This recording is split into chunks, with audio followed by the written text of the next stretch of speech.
Bonjour tout le monde, nous avons le plaisir aujourd'hui d'accueillir Madame Kozelouet qui est l'adjoint au maire de la ville de Brest.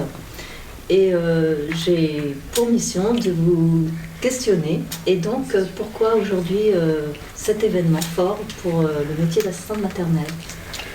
Alors, la ville a choisi effectivement d'organiser cette première, qui j'espère va avoir vocation à se réitérer, pour valoriser le métier d'assistante maternelle. Parce qu'il faut savoir que c'est le premier mode d'accueil sur le territoire de la ville. C'est le cas d'ailleurs partout en France. Les assistantes maternelles sont les premiers modes d'accueil pour les tout-petits. On parle beaucoup des crèches, mais en fait, c'est vraiment les assistantes qui effectivement constituent cette première offre quantitative. Et donc, voilà, c'est important de donner à voir ce métier, parce que les parents, je pense, ont besoin effectivement se rendre compte que derrière cette appellation, alors nous on dit assistante maternelle, souvent les citoyens parlent de nounou, de se rendre compte que même si derrière ce terme il y a de l'affection, il y a aussi un sous-entendu peut-être d'amateurisme. Or on est tout sauf dans l'amateurisme. Et je pense que c'est très important de montrer comment cette profession depuis des années a évolué et qu'on a affaire à des vrais professionnels.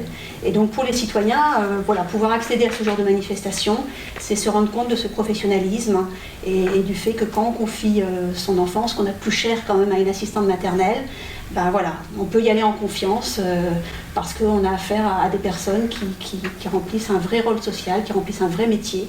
Et voilà, derrière ça, il y a cet élément-là. Alors, il y a un deuxième élément aussi, c'est qu'on a une pyramide des âges sur cette profession qui nous laisse craindre qu'on va avoir une descente de l'offre. C'est-à-dire qu'on a pas mal de professionnels qui ont un peu plus de 50 ans actuellement.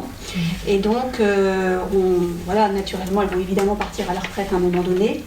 Et donc, en tant que politique, il est de notre rôle d'anticiper un petit peu ces questions d'offres sur le territoire. En tout cas, à Brest, on y est très sensible, de pouvoir maintenir une certaine quantité d'offres pour que tous les parents puissent trouver un mode d'accueil. Et donc, on essaye d'anticiper ça en montrant là aussi, cette fois pas aux parents, mais à d'autres citoyens en quoi consiste le métier, pour essayer de créer des vocations, pour remplacer donc les assistantes qui vont bientôt partir à la retraite. Donc il y a ces deux volets-là. Il y a donner à voir la profession d'assistante maternelle pour les usagers, et puis donner à voir pour des gens qui pourraient se questionner sur tiens, est-ce que je ne pourrais pas devenir assistante maternelle, et leur montrer en quoi consiste le métier pour espérer qu'ils l'embrassent. Voilà.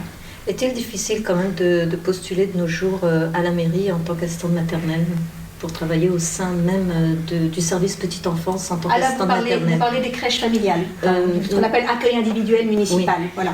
Alors, il y a des recrutements qui se passent comme tous les recrutements que l'on a.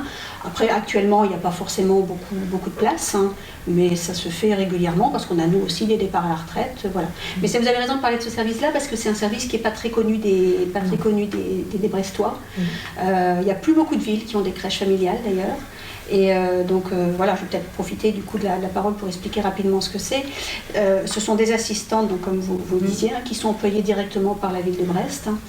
Alors qui remplissent le travail d'assistante maternelle, puisqu'effectivement elles accueillent l'enfant principalement à leur domicile, mais elles font partie de l'équipe municipale, c'est-à-dire qu'elles sont encadrées par des professionnels de la petite enfance, elles sont rattachées administrativement et hiérarchiquement à une structure petit accueil, une crèche, et donc elles ont des temps collectifs également dans les structures municipales avec les enfants dont elles ont la charge. Voilà. Est-ce que vous pourriez nous en dire plus éventuellement sur le métier d'assistante maternelle et les parents, justement, la relation justement qui existe entre les deux? Est-ce que les parents sont souvent satisfaits ou insatisfaits du service rendu? Je ne sais pas. Est-ce qu'il y a beaucoup de litiges dans ce domaine? Litiges, peut-être que le terme est un peu fort, mais non, ça arrive aussi. Les animatrices de relais le savent bien, et elles sont là d'ailleurs pour ça, pour aider à la fois les parents et les professionnels, donc les assistantes maternelles, à régler ce genre de situation qui arrive dans toute relation humaine, parce qu'on est surtout sur une relation humaine, donc c'est normal que ça arrive. Alors maintenant, de manière générale, sur le travail d'assistante maternelle et sur la façon dont les parents l'appréhendent, il y a un certain nombre de parents qui, naturellement, veulent pour leur enfant l'assistante maternelle et l'accueil individuel. Pour eux, il n'y a pas de souci. Voilà. Maintenant, il est vrai aussi que depuis plusieurs années, les crèches sont très à la mode, pour dire les choses un peu simplement, et qu'on a beaucoup de demandes sur les places d'accueil collectif et qu'on ne satisfait pas toutes les demandes. Donc il y a aussi beaucoup de parents qui se retrouvent à aller vers l'accueil individuel un peu par défaut.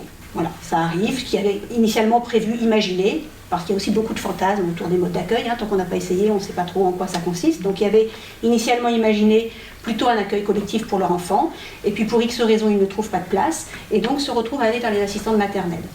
Et le retour que l'on a quand même dans la majorité des cas, c'est que ça se passe très bien, c'est-à-dire même quand effectivement les gens, c'était pas leur première intention.